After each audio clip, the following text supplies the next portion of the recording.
to slow the game down and make it so they didn't go into everything that Furia wanted to do. And then they were also playing from a position of strength because they got ahead early. And for me, what I'm looking at is game number 1, Tatu was on Xin Zhao. He was on a champion that can scrap early, skirmish early, influence the game whenever he wants to, play aggressive, and drag G2 down into the fights. Game number 2, the Wukong, not nearly as effective early on. So now, here in this third game, with Furia back on the blue side, I want to see Tatu on something that can really facilitate plays early. We've seen the fact that Gigo can be a big performer, even though in game number 2, obviously not that impressive by the stat line. Again, what you're saying, went up very far ahead of Broken Blade in terms of just the farm and the lane state. And it looks like our very first pick here in this draft, this is the first draft that this champion has not been banned in that first round of bans. The Pantheon insta-locked in for Furia.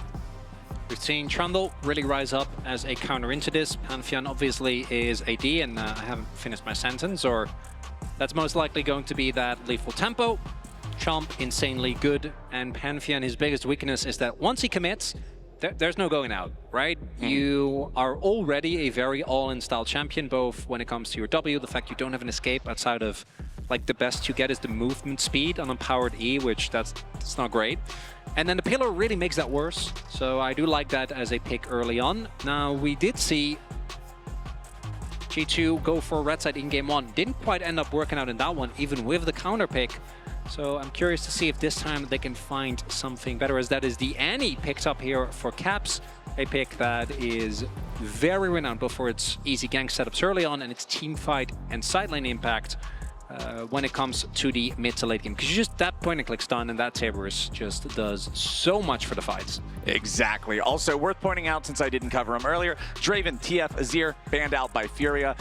The Senna, the Gwen, and the Misfortune banned out by G2. Misfortune banned by G2 in all 3 games so far, and Furia is going to lock in a classic aggro bot lane, the Lucian Nami. This is one that you need to play aggressive, you need to be in your opponent's face, you need to be building advantages early on to make these picks worthwhile. Also, we're getting deeper into Fearless. We did have a Nila already played, yes. So obviously that's going to leave a little bit more space. But you want an AD carry that isn't completely hamstrung by Pillar. Now, I think playing into Annie for Lucian is still going to be tough, even though I would expect Ire to go Cleanse, because you are still often going to be in a effective range. And like, let's be real, even if you cleanse a Tibber stun, if you take Tibbers and a W to the face, it's a lot of you're still 2/3 of your health bar. Yeah. You're still taking a lot of damage. I also like the priority on the Nautilus here, seeing that come through, because the ability to guaranteed lockdown Lucian I think is very valuable. And even though when it comes to the 2v2 matchups, yeah, I was about to say I'm expecting it to be a good amount of AD carry bans so that this bot lane can try and be as oppressive as possible. For me, in the current form of Lucian Nami, right, we've had so many different iterations of this. Yeah. It really is mostly about what you can do starting in mid-game, the power you have on mid-wave, plus the fact that if your opponent is, like we've seen thus far, short range, I think Nami can do a lot. Yeah, and I think seeing Lucian Nami locked in further explains why the first ban of the draft for Furia was the Draven away from Hans Sama, who's known for playing it. If you're playing this, I want to get ahead early champion, you don't want to play against Draven. No. Makes sense. Especially given his reputation. Exactly. The notoriety of the pick. Can't even hover it though. Yeah, I know. It does kind of take away some of the fun, some of the flair, the pizzazz. Yeah. But we have Aurora and Ambessa banned away by G2 in the second half. Callista and Scion targeted by Furia in the second half of the draft for them. Let's see what G2 wants to go with here. I would expect them to go for their AD carry, leave 5th pick red side for Broken Blade there in the top lane for the counter pick, but we'll see. I wonder if they're willing to look towards something like a Galio, right? Really go all in on that global they already have with the Pantheon, trying to play for side lanes very heavily. So Jhin, I think, makes complete sense. Jhin is one of the best neutralizing picks. You have a ton of damage in your composition already, right? Jhin can sometimes struggle if he's the only damage threat, and there's a lot of ways to get on top of him, which I don't really think there are for Furia thus far, as we are going to save that R5 counter pick for Broken Blade. And that Scion, man, I think kind of feels rough now. Scion is one of the best blinds. Rumble is still very solid. Do see that come through. What is going to be the mid lane pick to tie this all together? The thing that I'm really looking at, though, for the side of Furia is I'm not seeing a ton of powerful engage. Oh, no. That's the big thing that's lacking, especially when we're talking about how Game 2 was G2 just saying, we're going to play slow. If Furia doesn't have these huge go buttons, it's a lot harder to force G2 into the scrap, into these like early skirmishes and melees that you feel confident just hands checking them in. And okay, the Sion got banned away. Here's the other big meatball for the top lane. It's the Ornn for Broken Blade. We have really seen Ornn come up as one of the big, I say counters, obviously kind of in quotes, because it's not like you win lane against Rumble, but once you get Koenig Roken, really you don't care nearly as much about his damage.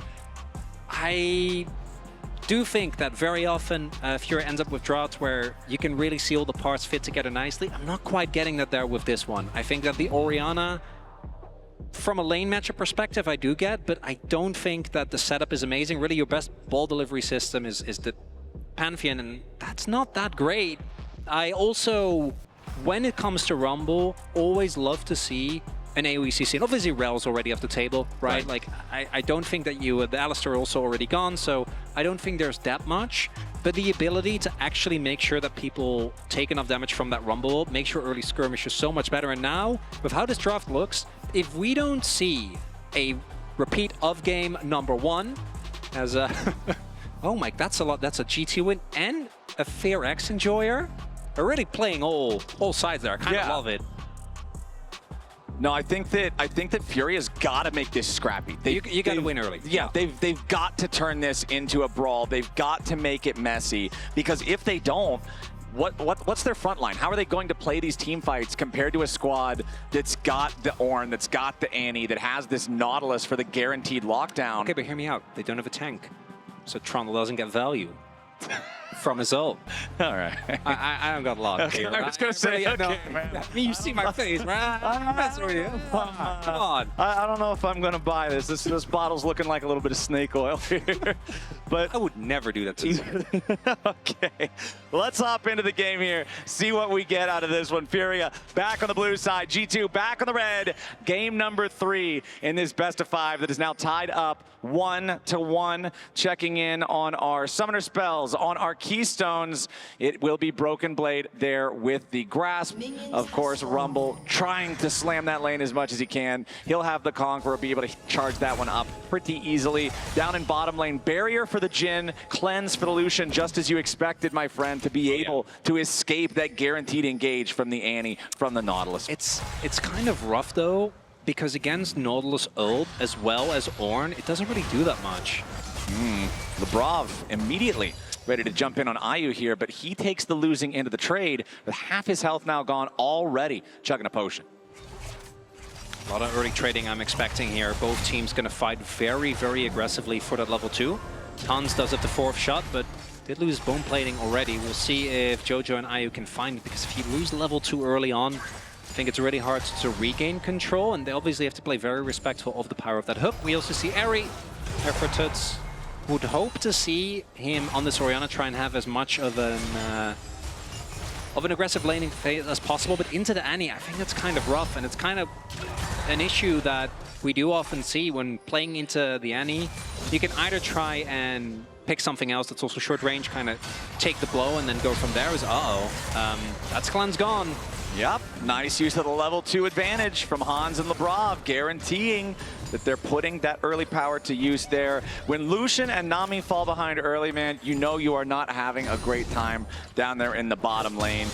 Props to Hans Sama and Lebrov. Game number 1, they were slamming that 2v2, had a massive advantage for themselves. Game number 2, not quite to the same degree, but we're still up, I believe, overall around the end of the laning phase, as both of our junglers on the bottom side of the map right now, starting top side, doing that full clear type of path down here into the bottom part. As I really, again, just want to highlight, I want to see Tatu getting involved. I want to see Tatu making plays early and starting to scrap with these guys. Really have to make an impact on this Pantheon.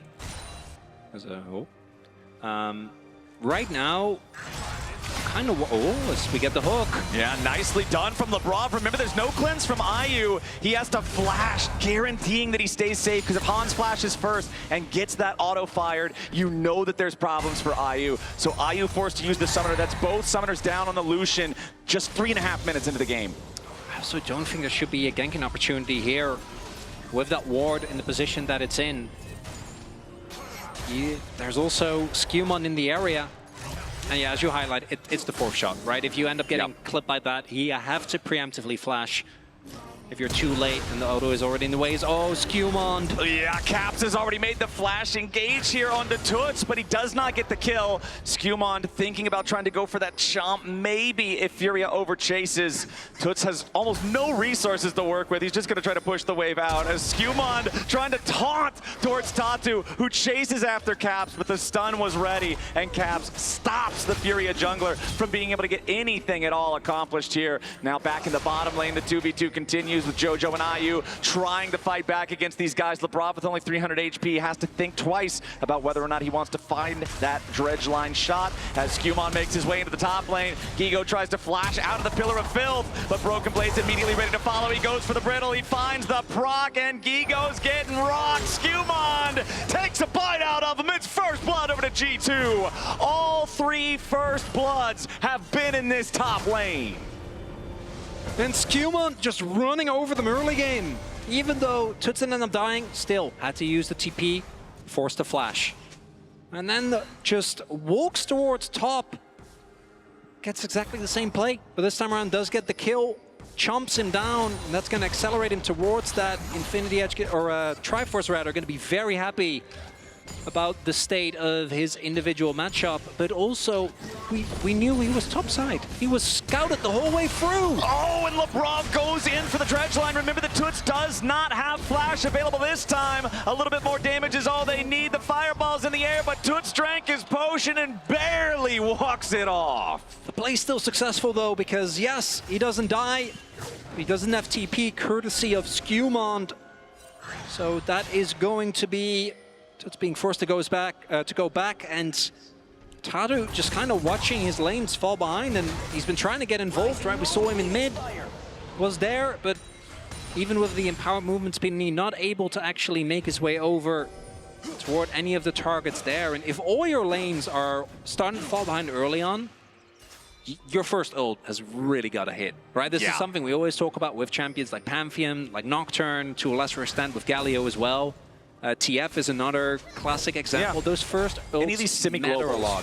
Any semi or actual globals. But with Pantheon in particular, this champion just doesn't skill that well when it comes to competitive play, when it comes to the 5v5. So if you don't make an impact early, and that's not even, again, as we already highlighted, talking about the rest of the draft. Yeah. Where falling behind is a death sentence for a lot of these champions. It's tough. If G2 wants to slow the game down, there's not a ton of those huge go buttons like we already talked about on the side of Furia to force them to reconsider, to make sure that G2 can't just play their G2 game. Skewmon already starting off here, looking for this first Drake nice and early. Caps caught out though, Toots going in! Toots finds the solo kill on Caps as Broken Blade makes his way over and works together with Tibbers to avenge the G2 mid laner. A 1-for-1 trade in mid as Skewmon will take the Drake in the meantime. 1-for-1 plus a dragon, that's a deal that you'll take. Nice arrival there. Caps getting a little bit caught off guard, I think, there by the damage coming through from this Orianna. But there's not that much to be gained, right? Even the bot side wave that isn't picked up by anyone from G2, there wasn't like there was really an opportunity there for Gigo to get more out of it. Because I will soon have access to that level 6 when I think the current form or the current iteration of this Lucian is going to feel better. But do note, he did go for PTA. So what you see often is if you really only want to play for your calling, where you just dash in calling, they're half health, and that's it. You play first strike. Instead, understandable given the lane. You need more power, so I went for PTA. But it does mean to get value out of that, you need to get into more dangerous positions, although that calling, as we can see there, still does a lot of damage. Yeah, chunks them down to a little bit over half HP each. Still control over the lane for IU and JoJo. And you can also see Tatu nearby. He'll start up the grubs, but because he's Pantheon, he also has the ability to immediately join a fight if G2 tries to find something up there in the top lane. Even down in mid, easy for him to rotate over. And since Toots has control over the mid lane, he's got that wave shoved up underneath the tier 1 turret. That means it's total control over the top side river. Should be a guaranteed 3 grubs for the side of Furia. Skumond and G2 have to be aware of this. Skumond's just going to go into enemy territory, take the jungler's favorite camp, the enemy chickens, as Toots isn't going to be able to stop a whole lot about it, but he at least will slow it down. Skumond actually doesn't get all of the baby chickens. So Trundle's biggest enemy. Multi-target camps. Yeah, that isn't just one thing. It's not a Grom. No, or a buff. As Skumond, not able to get more out of that. And I think it also makes sense because topside, I guess, Ansama and Labrov, the bot lane was substantially chunked. And then Skumond also hasn't backed since that kill, right? So he's still sitting on just the Sheen and the longsword. So I don't think you really want to fight. A couple of one-item spikes that are going to be really big for G2 are imminent as here we go again. Immediate engage from Caps. Counter shockwave from Toots, though, as Tatu jumps in for a little bit of extra damage onto the G2 mid laner. Tibbers will die to Pantheon's spear underneath the tier 1 turret. Broken Blade joining there, but the 2v2 is no kills for either side. This play doesn't quite work out, though, because the bot lane, Gigo is just unmatched. Will be able to pick up a plate of his efforts and doesn't have to be as worried about getting punished because Broken Blade doesn't have his ultimate. Still needs to be careful for the knock-up, but able to dodge the pillar, speeding himself up, and will be fine. Easy to walk that one off. You can see Skumond wanting to go back in, maybe look for more opportunities to farm, or maybe even scrap here with Caps. Pillar of Filth comes down. Tatu immediately jumps in to try to dissuade Skumond. Blocks a lot of damage there with the shield, but still has to flash back over the wall. Trundle is so powerful in those types of situations. He already used the Subjugate. He was sapping the stats from the Pantheon, and it just makes it so impossible to stand and fight. So they at least get the Summoner spell out of the Furia jungler. Yeah, if Tippers was available, that would have not ended well. Real big problems. Skumond, the best part of that is that obviously the Pantheon is just like gonna get pummeled by Trump. He's still just sitting on that Sheen. Like, my man is banking gold, and obviously any back that isn't Triforce isn't really going to feel like that big of a deal. Was both Labrov and Broken Blade just keep showing up in mid lane. Labrov's ready to go. Dredgeline connects. Nami Tidal Wave buys enough time to keep Toots alive, but now the Shockwave again for the counterplay. Skumond, though, not afraid of that one at all. If Caps would have got caught, yeah, maybe you've got some real threat there, but with Caps not being caught up inside the AoE, it's easy for G2 to walk away. And if it's just these two, you obviously don't really have to flash start. I don't think they have enough damage, but there's always the threat of the Pantheon. You don't know where Tatu is, so if you don't flash, you end up going down. Pantheon starts to accelerate. Could be really rough, as we do see Tatu now finishing his Sundered Sky. Essence Reaver done for IU as well, and gold basically even, but we do have the Dragon advantage here for G2. So once again, we are seeing a top lane state where Gigo has the advantage in terms of the farm, in terms of the individual lane, right? He's up over 3 waves by himself. However, we have reached that point that you mentioned earlier, my friend. Ornn has Kaenic Rookern, so he doesn't really care anymore. He doesn't care. My check for Ornn is always, what is the experience state? Because to me, the champion obviously still needs gold, but so much of the power in his passive is just gated by, can you hit certain level spikes? He's up experience. So, like, the fact that you're behind a little bit of gold, it just doesn't matter. Like, whatever, right? Yeah. But he's actually not even behind in gold. He's ahead 69 gold. Yeah. No, because the kill that he was able to get. And again, look at that experience bar. He's thriving. And G2, they can go for fights. They still have a lot of power with this Annie, with this Jhin. If Furia make a play, commit to something, the exit is going to be a nightmare with that Jhin. Oh, bunch of damage from the culling there. Looked like that was what? IU hitting Labrov about 80% of the bullets that he could have fired total. Labrov takes a massive hit from that, as now Furia, with the chunk on the enemy support, looking to extend their control over this bot side river. Skumond still hanging around, though. Labrov walking close to the Tri-Brush, does get found out. Tidal Wave over the top. Labrov taking a ton of damage, and Tatu gets the kill. kill. Furia ties this game up 2-2. In terms of the kill count, it also buys them control over this bottom lane. It buys IU the opportunity to get some plate money. Tatu going in for the ulti, but the Grand Starfall is not finding a close enough landing point to Hansama to make anything else happen. It will, however, force the G2 jungler and AD carry further back. It will allow IU and JoJo to get a second plate off of this turret for a grand total of 3 so far, and it opens up the bottom lane river for Furia to now start up the Drake. But the problem is the Squire's trinket has already been used by G2. They know that Furia is going after this, and Furia has already used a lot of tools. They wanted to use them to make those kills, but now it's Skumon getting caught out. He has a flash to try to get away, but the curtain call is opened up. The bullets are firing off, and once again, it's G2 grabbing the feet of Warfare. Furia has overplayed their hand, and G2 is happy to punish a little bit of a juggling going on here in mid lane as Tuts is caught out and beat down, and Caps is getting paid. When the play started out, I thought that G2 had overstepped, but I think Furia just a little bit too over-eager there to dive into that choke point. They had full control of the choke point leading into River. I think if they play that slower there, it's actually really good. So take a look here. Imagine that instead of going all the way in here trying to take down Caps, they just hold the space. The hook can't be found. Skumon's out of the play, but against Jhin in particular, he is completely unchecked. There's no one that can come close. Gigo shows up, but at that point doesn't really get to offer anything. And the long-range re-engage that is available for G2 is just a really, really big issue. And it felt like For Furia to now start up the that was the moment. problem is the Right there. Squire's trinket is already... Where I think if you find a big decisive fight there with your composition, Yeah. and you get the dragon, and you get a couple of kills, I think things are good. It's not done yet. You have another chance here at the Herald, but definitely a big win for G2. This is the first game so far in this series where the first 2 Drakes aren't split 1-to-1. Yeah. And I think when we're comparing these compositions, when we're looking at this Furia squad that needs to get ahead early, like you said, that is pretty damning evidence against them. That is a big issue. Now, if this Herald goes the way of G2 as well, now you've got some real serious problems. IU, though, lands a little bit of damage with that calling, but Hansama doing a good job avoiding the majority of it.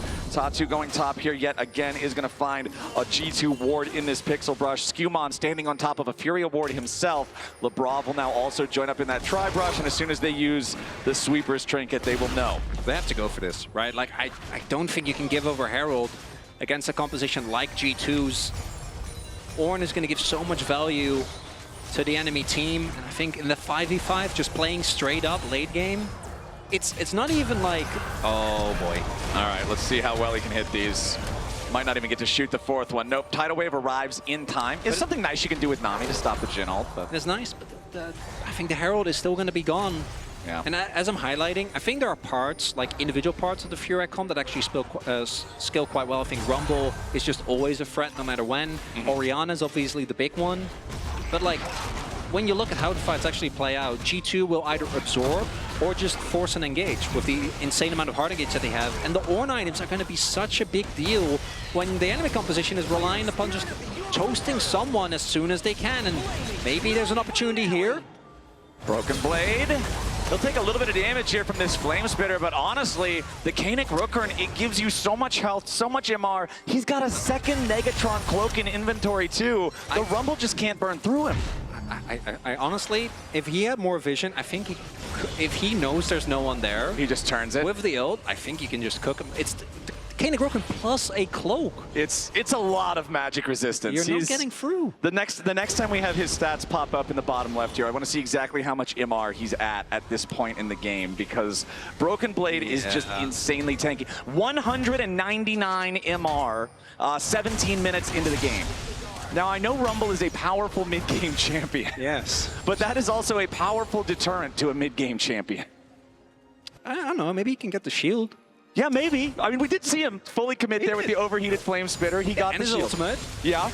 If you throw the whole kitchen sink at him, you can get the Kanik Rookern shield off.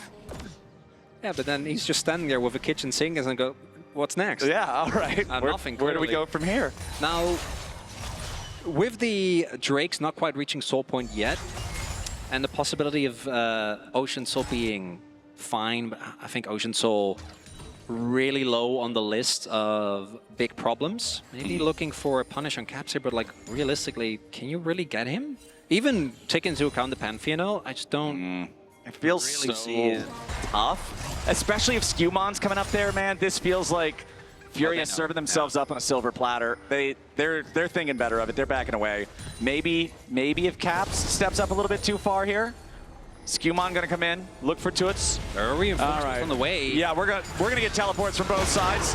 Grand Starfall, defensive positioning out of that one. Broken Blade knocked up into the air, but that's not the target. You can go after. The Ornn is so tanky. Flash is out, going to bumper through the tidal wave there. A lot of damage on the Scumon, but he ain't dead yet. The Ornn goes through onto 4. Tatu's gonna die, and Caps cooks him off. G2's gonna lose their mid laner right on back. Such critical health bars on both sides. Only Toots and Hans Sama still with a lot of resources to work with, but Fury is hanging around, trying to do more damage to the tier 1 turret. Gigo in the tri-brush, has to be careful here. Scumon stepping forward. They'll just clear out the ward.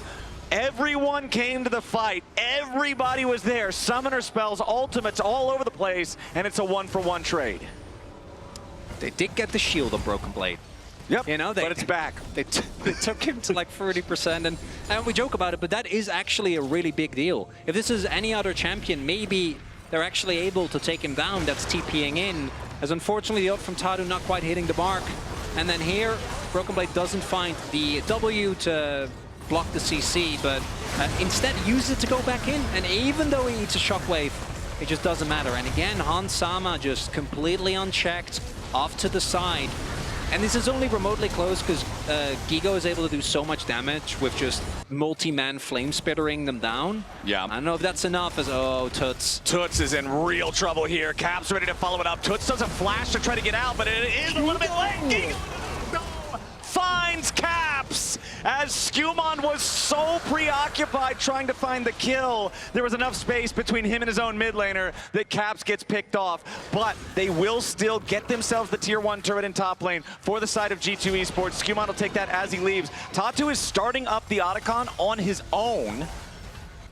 Now I don't think that this is going to be an entire attempt. There's no way. No, unfortunately for Tatu, Otacon just a little bit too strong.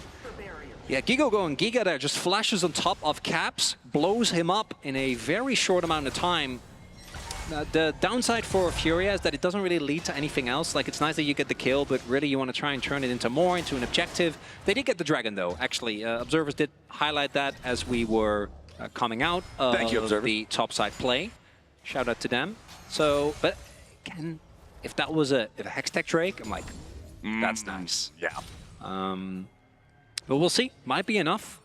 There's still no flash on Caps, and I do think that even though his KDA might not look as impressive, that Orianna ball is a big problem. Unless G2 is willing to invest ultimates, the zone control is tough to deal with, but if he gets caught... Yeah, Toots in some trouble here, but immediately backed up by Gigo yet again. Lebrov coming around on the flank, but he's not close enough. Scumon and Broken Blade both in a lot of trouble now. Nice tidal wave! Broken Blade still alive for now, but finally falls. Hans Sama and Lebrov trying to get a little bit back here. Onto Jojo, onto Ayu, but instead, it's just another kill. Back to Furia as they get themselves 2 for nothing and a ticket punch straight to Otacon. And that's a huge deal! This is going to be Otacon going over. Flash invested by Scumon as well. The mid lane turret will fall, so G2 punches back, but I think you're still going to be pretty happy with that as a trade, as yeah, he sees the Nami and is like, no, never mind. He's like, all right, we're just gonna, it's a little bit of fast and furious racing here as the Herald finally hits the ditch and Scumon will try to take the blue buff and get out, but that fight, a disaster here for G2. Let's take another look at how it started. So what I think is remarkable, I actually think that there is a world where you can make this fight work for you, because they do invest a lot taking down Broken Blade and Scumon, right? Like, Broken Blade is able to stall for a little bit with the ram, but still gets taken down. But this attempted pick onto Ayu there, when there's not enough follow-up, Caps is in his position to help. I don't think it's going to work. Look at all the ultimates that were down at this point already. If you play it slower, you look for a re-engage when so many resources have been used, might have been an opportunity. There was a lot of health as well that was still found, but instead, little bit too much. Is nicely done there by Jojo. Uses the heal for the movement speed. Yep. Won't get hooked. And it's a small win for Furia. I still don't think it's enough. Broken Blade has started upgrading now, already given out one to himself as well as Hans Sama. But it is a reminder that as much as I think Furia's comp might struggle a little bit when it comes to actual clean 5v5s, this comp has so much damage. Well, I mean, in that last fight, it wasn't a true 5v5, right? Exactly. Like, Caps is separated off. Then you also have the duo of Hans and Labrov separated off. It was a 1, a 2, and a 2. As Broken Blade fires a nice ulti to hit Ayu. He tries to use the cleanse to get away. He's already used the flash, and Ayu is down. Jojo wants to get away, but he's stunned up at the very edge of the curtain call. And G2 just found exactly what they were looking for. Caps picks up the second one. Oh, the hook? Hook onto Toots, but a nice counterattack there with the shockwave to lock them all up. But G2's got a counter to the counter, and they are gonna slam through Furia. Only the jungler left alive as G2 get 2 for free and then immediately follow it up with another double. They'll get the tier 2 in the mid lane. They've immediately got the wave ready to get the tier 2 in the top lane. And this game just got completely smashed in the favor of the LEC number 2 seed. Hansama offering himself up as bait, a tasty morsel, but instead Furia ends up feeling a little bit famished after that one, not able to get anything out of it. G2, the only saving grace for their opponents is that there was no Baron for them to take, but there is still a ton of damage being done, as we see the summoners used, as this starts off with Hansama just being by himself, right? Nope. Broken Blade is waiting in the wings. The teleport, to be fair, this play was already a big win, but the fact that Caps then also is able to take down Jojo just makes it even better. No real opportunity for the rest of Furia to try and counteract. And again, this happens now. That's Baron. That's just game done immediately. Still, though, G2 in a great spot. The gold lead much bigger than you can see on your screen because of the power of that Ornn. Exactly. Now G2 grouped up as 5 in the mid lane. Here's those full-on honest 5v5s that you were talking about. Here's what's so hard for Furia's comp to play out. A nice route there coming out from the Deadly Flourish. Equalizer's not going to get a lot done. It's only Labrov taken low. Tatu's going to grab the kill on him immediately here at the very start as Broken Blade and Skewmon having to retreat now. Curtain Call is fired. Its final shot. G2 have not won the fight, and now with the Grand Starfall coming in, Tatu ain't done. Broken Blade tries to get out, but a little bit more damage is going to seal the deal. Tatu takes out Broken Blade, and staring down the barrel of a difficult situation, Furia calls the bluff and takes another 2 for nothing from G2. Feels a little disjointed there from G2, and Furia smell the weakness, dive in immediately. Another reminder that it doesn't matter who you are, even Broken Blade, as tanky as he is, as many jokes as we make about the Koenig Rockern, if everyone on that team focuses you, you will die. As we get a reminder here, it feels like G2 not quite on the same page. I think they should have had more damage available there, but it looks like Caps not actually in a position to do anything. Tuts off to the side there, zones him with the ball, and then just the Jinnold isn't enough. There's too many beefy boys. Ayu gets taken low, but no one can actually threaten him. And then the follow-up CC comes through. Oh, Lucian! Sorry. Sorry. If you hit, it's good. No. And even at the very start of the fight, it looks like it could be a huge engage from G2 with Broken Blade's ultimate. The second part of the Ornn Horn only hit Jojo. The Nami all the way in the back, there was almost no value from that hard CC from the Ornn. And so G2 and their big 5v5 traditional team fight does not succeed. Now Broken Blade inside this line brush here off in the top side river to the side of mid lane. Tatu dropping the control ward in there, immediately going to discover that, as Labrov is going deep behind enemy lines. Now, there is still a tier 2 turret up in the bottom lane, so it's not like he can try to do a full wraparound play here, find a move on to Toots. Ayu in a lot of trouble. That'll be a free catch for G2. And with the Lucian out of the picture, Baron's alive, Chronicler, and I think that might be where G2 set their sights. Baron is alive for now. For only a moment. Yeah, only momentarily. I think that's going to go down quickly, as you highlight. Nice catch there from G2. It's a long-range engage again. As a very short-range AD carry, at some point he's going to have to walk up to a wave, where he was promptly greeted by, as we can see, an Ornn Horn.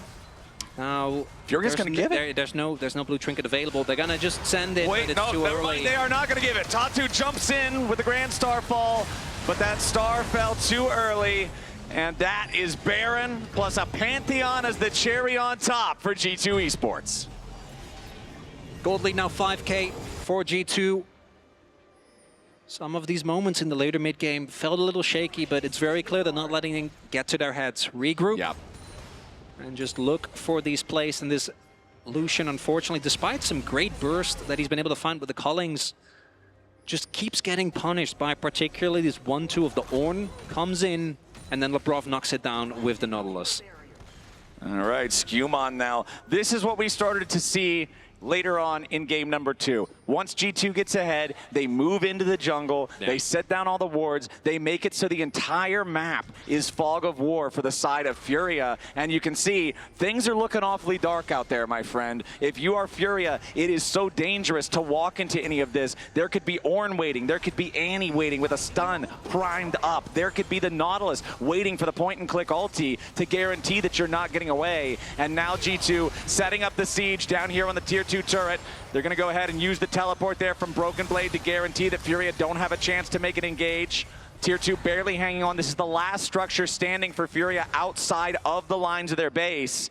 And G2 only need one more wave to force it down. G2 just trying to play as calm and collected as possible. Ornn items coming through across the board. Only a few more left until anyone, or everyone rather, is kitted out. Feeling good. It's Rebel Baron power play.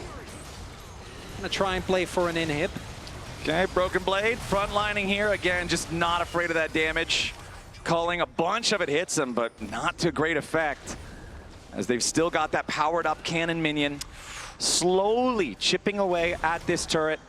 If we're looking at Ornn items, they're empowered now for the Annie and the Trundle alongside the ones that we already mentioned for the Ornn and the Jhin. As here it goes, G2 going in for what could be the game-ending play. They do catch JoJo, and Caps guarantees he's already down, but Caps is traded back. IU gets the shutdown there, but G2 continues their push. Its bodies dropping on both sides as Gigo barely stays alive, but now Lebrov, Hans, and Broken Blade gotta be careful. Broken Blade dropped low, but he ain't dead yet. Tatu keeps the chase going as G2 has to back up. Caps dying early meant that Furia was able to stabilize and keep this game alive. TP. Now a TP ready to rejoin as Broken Blade continues running away. Tatu and Toots ready to join up with Gigo and try to guarantee a little bit more. Lebrov gets tagged there by the Electro Harpoon. He's out of there, and Grand Star falls ready to lock up BB. A little bit more damage, a little bit more CC here with a stun. Tatu's got the kill, and G2 lose 2 on the way out.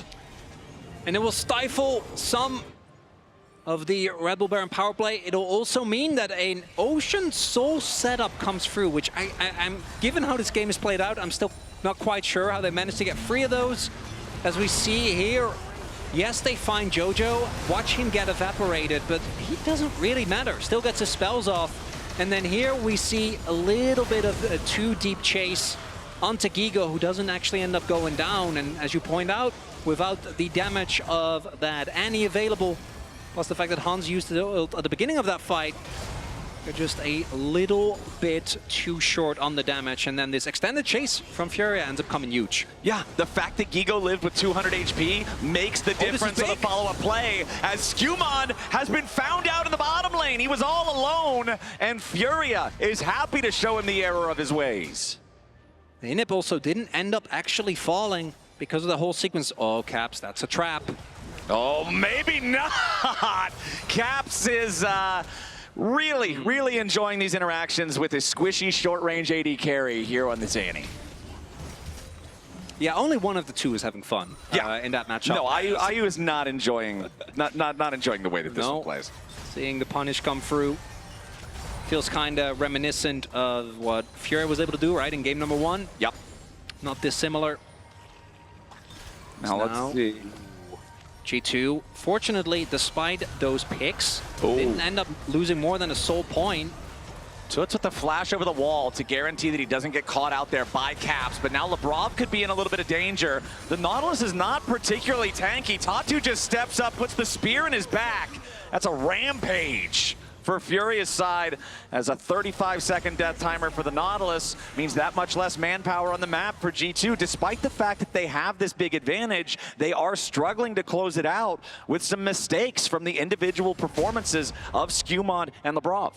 It really does feel like the positioning is slipping a little bit as we get deeper into this game, right? People are just getting caught left and right on waves, and this time there isn't really a counterplay, as the vision should be in favor now, and that's alone is not enough. We need to see Furia also actually get a juicy target in front of them, because otherwise I don't think this little pick is going to matter too much. But what they can try to do is just maybe put G2 in an uncomfortable position, just start up Nash on cooldown, hope someone overextends. Now again, G2 do have some great face checkers, particularly with Broken Blade. It's Tatu really wants the chicken. It's a jungler's instinct to go for the enemy chicken camp when it's up. Caps is going around for a potential. The calling nearly kills him. Caps is dead. Caps! He wanted to make the hero move. He wanted to get the Annie play, the big Tibbers into the back line, but instead he's discovered he loses 90% of his health to the calling, and then the last little bit, an easy pickoff for Toots. Ayu getting the last laugh on that one. The ward, MVP there, spawning Caps on his attempted flank, and if you are spotted as Annie, you just die. Now do note, jungler still alive. Skewmon doesn't have flash, is Trundle, so he would need to walk over as Furia try to get the Baron, try to get back in this game. Curtain Call has opened up though. Tatu's got to be careful about that one. This Baron already doing significant damage to Furia, but they want to keep the aggro on. Curtain Call is gone. Furia with the pick on Caps. He had smite. He had smite. He had smite. That's a little scary there, Cap. That's a deadly flourish is not a Varus arrow. I know. It's also another Jin 4 shot, but I've seen it happen, man. That's fair. That's fair. We do have the Baron now secured for the side of Furia. This gold lead that was 5,000, almost 6,000 for G2 is now 1,500. The kills 15 to 15. What would be Ocean Soul for Furia spawns in 75 seconds. Maybe we're not even going to get to see that happen. Furia is just marching down mid lane. Caps back alive, hitting level 17 here on the Annie. Furia, they'll take the tier 2 at least. Again, the gold lead, just practically nothing at this point. I think G2 is trying to overcomplicate things. I don't think you need a flank from Caps. There are comps where, you know, the Annie getting a flank like that is essential. I don't think this is one of those cases. It's Ayu has nerves of steel. Yeah, he is ready to play to the limits here with the Lucian as he steps up with a calling. Broken Blade's going to try to block most of it. The Equalizer also already used. That's a couple big ultimates from Furia for not great result here onto the health bars of G2. Now, Caps coming around from the side. Keep your eyes on the Annie. He's got the flash ult. They try to go in for the ultimate there from the Nautilus as Caps goes in for the engage, but he only engages onto Jojo. Tatu's here on the front line. He's about to be taken out. Caps barely keeping himself alive as Giga's about to die here too.